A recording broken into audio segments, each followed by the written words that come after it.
हमारे साथ इस वक्त पाकिस्तान फिल्म इंडस्ट्री के नामवर हिदायतकार सैयद नूर साहब मौजूद हैं। इनसे कुछ बात करते हैं। कुछ दिन पहले इनका एक इंटरव्यू काफ़ी ज़्यादा वायरल हुआ, जो इन्होंने अदाकार शान शाहिद से मुतल्लिक दिया था। उसको लोगों ने काफ़ी हद तक नेगेटिव तरीके से पोर्ट्रे किया। इन्होंने शान शाहिद को कहा था कि वो मनहूस हैं। वो किस कॉन्टेक्स्ट में बात हुई थी सैयद नूर साहब से जानते हैं। अस्सलाम वालेकुम सर। नहीं, मैंने तो नहीं कहा मनहूस है। इसी कॉन्टेक्स्ट पे लोगों ने उसको इंटरव्यू को लगा दिया कि आपने वो लफ्ज़ कहा है। नहीं नहीं, मैं ये कहा कि बड़ा आर्टिस्ट जो होता है वो बड़ा ही होता है। शान जब इंट्रोड्यूस हुए बुलंदी में, मैं और जावेद फाजिल साहब हमारी टीम थी, तो उसमें बहुत कामयाब हुए। और उसके बाद जो हमारी इंडस्ट्री का है, बिला सोचे समझे उस बच्चे पे इन्होंने फिल्मों का बोझ लाद दिया और फिल्में चलने की बजाय नाकाम हो गई। जब नाकाम हुई तो फिर उसे मुंह मोड़ लिया, और जब मुंह मोड़ लिया तो वो पढ़ा लिखा बच्चा था, वो चला गया अमेरिका छोड़ छाड़ के सब। कई साल वो अमेरिका में रहे। लेकिन मुझे, मेरे दिल को ये था कि ये एक अच्छा आर्टिस्ट है, इसको ज़ाया नहीं होना चाहिए। मेरा राब्ता मैडम नीलो से रहा, और जब मैंने एक फ़िल्म प्लान की तो उन्होंने मुझे कहा कि मैं बुला दूंगी शान को। मैंने कहा मेरी बात कराएं। उन्होंने शान को फ़ोन किया, और शान ने वहाँ एक बात की कि देखिए मैं आ जाता हूँ, लेकिन मुझे ये बताएं कि ये वाकई ये आप सीरियस हैं। मैंने कहा हाँ मैं सीरियस हूँ। तो जब वो आए यहाँ पे तो हमने फ़िल्म शुरू की, 2 फिल्में, घूंघट और संगम। जब मैं उनको लेके स्टूडियो में पहुँचा हूँ शान साहब को, तो वहाँ जो लोग थे, पुराने डायरेक्टर्स, मेरे कोलीग, उन्होंने कहा कि ये आप इस जोल सितारे को फिर ले आए हैं, ये तो मनहूस है। हाँ, इसकी तो फिल्म ही नहीं चलती। ये बयान था आपका? हाँ, इसकी तो पोस्टर्स फाड़ दिए लोगों ने और ये की। तो मैंने कहा आर्टिस्ट कभी मनहूस नहीं होता। अब ये देखिएगा कि हम लोगों ने इस कमज़ोर पोर्ट्रे किया है, कमज़ोर इसकी परफॉर्मेंस ली है, तो इंशाल्लाह ये अभी फिर कम बैक करेगा। और वही हुआ। उन्होंने कम बैक किया घूंघट में, फिर संगम में। और वही डायरेक्टर जो उनको इस किस्म की बातें कहते थे, मैंने ये कहा था, जो बातें कहते थे, अच्छा, यही बात है। उसके बगैर उन्होंने उसके बगैर, शान के बगैर कभी फिल्म नहीं बनाई फिर। तो ये कहने का मतलब ये कि कभी गलत बात मुंह से नहीं निकालनी चाहिए, कभी ऐसी बात नहीं करनी चाहिए।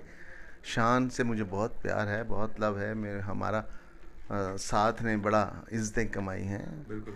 और शायद यही वो बात है कि क्लैरिटी, मुझे ये अंदाज़ा है कि सैयद नूर साहब ऐसी बात नहीं किसी आर्टिस्ट के बारे में कर सकते, क्योंकि वो मीडिया पे काफ़ी ज़्यादा चलता रहा कि सैयद नूर साहब ने ये लफ्ज़ बोला है। तो हमने आपको इसलिए अप्रोच किया ताकि ये बात क्लियर हो जाए सुनने वालों के लिए भी कि सैयद नूर साहब ने शान शाहिद से मुतल्लिक ऐसी कोई बात नहीं की। अब आपने एक और सवाल इसमें रेज़ किया कि शान डिसअपॉइंट होकर पाकिस्तान फिल्म इंडस्ट्री को छोड़ के चले गए थे यहाँ से। हाँ, तो 2-3 साल रहे ना बाहर अमेरिका। ये नहीं कि वो चंद दिनों के लिए गए थे। अच्छा।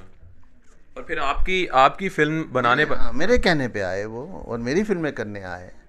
और मेरी फिल्में जो थी उसमें उन्होंने बड़ा अच्छा परफॉर्म किया, और ख़ुद भी इज्जतें कमाई और हमें भी दिलाई। 2 सवाल आपसे और करूंगा। शान शाहिद में आप उनके साथ काम कर चुके हैं, आप एक हिदायतकार भी हैं। शान शाहिद में पैट्रियोटिज़म वाला जो पहलू है वो इतना ज़्यादा क्यों है तमाम आर्टिस्टों से बढ़ के?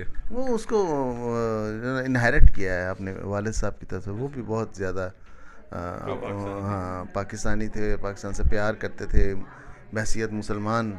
वो अपने रिलीजन का बहुत ख्याल करते थे बहुत। तो इसी किस्म की उन्होंने फिर फिल्म्स भी बनाई। तो ये उनको अपने फादर से मिला है, और ये अच्छी बात है, हर किसी को होना चाहिए। जो आज़ादी के साथ इस मुल्क में जी रहा है उसको होना चाहिए। और यही पैट्रियोटिज़म वाला जो जज्बा है वो उन्होंने अभी ज़रार फिल्म में दिखाया। आप जाते जाते, आप हिदायतकार हैं, उनकी फ़िल्म देखी, शान शाहिद की फ़िल्म ज़रार से मुतल्लिक सैयद नूर साहब क्या कहेंगे? देखिए, किसी फिल्म का ना चलना इस बात की दलील नहीं है कि वो फिल्म अच्छी नहीं है। अच्छा। कभी कभी हालात अच्छे नहीं होते, फिल्म को वो रिस्पांस नहीं मिलता, फिल्म अपना आप दिखा नहीं पाती, लोग उस फिल्म को देख नहीं पाते। तो ये हुआ है। फिल्म बहुत अच्छी है, शान टैलेंटेड डायरेक्टर है, टैलेंटेड एक्टर है। और वो फिल्म मैंने देखी, वो फिल्म बहुत अच्छी फिल्म बनाई। वो आज की फिल्म है, आज के दौर की फिल्म है। तो बहरहाल ये बदनसीबियाँ होती हैं, वो सबके साथ होती हैं, हमारे साथ भी नहीं है। भी तो कामयाब समझ लें, नाकाम हुई है फिल्म बिजनेस नहीं, पॉइंट ऑफ व्यू से, प्रोडक्शन डायरेक्शन लेवल पे। मुझे नहीं मालूम कि वो बिज़नेस उसका कम है या ज़्यादा है। मुझे ये मालूम है कि वो फिल्म जो है उसको खातिर खा सिनेमाज में जगह मुझे देखने को नहीं मिली है। अच्छा अच्छा, ये आपकी तरफ आप कह रहे हैं कि ऑडियंस की तरफ से एक्सेप्टेंस मिली लेकिन सिनेमा ओनर्स ने उसको वो शोज़ नहीं दिए।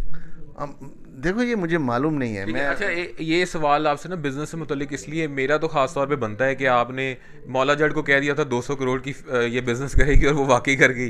तो ये बिजनेस पॉइंट ऑफ व्यू से तो मैंने सवाल आपसे पूछना ही पूछना है नहीं, कि बिजनेस पता नहीं आप आज कह रहे हैं कि जी 100 करोड़ शान की फिल्म कर जाएगी, हो सकता है 2 महीने बाद शान की फिल्म 100 करोड़ पूरी दुनिया में कर जाए। होना चाहिए, उसको भी होना चाहिए। वो एक बेहतरीन फिल्म है और उसको करना चाहिए।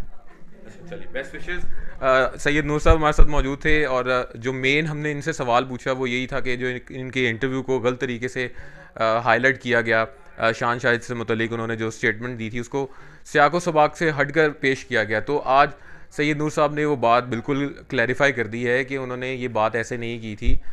जिस कॉन्टेक्स्ट में उन्होंने वो बात की थी शान शाहिद से मुतलिक वो भी उन्होंने बता दी।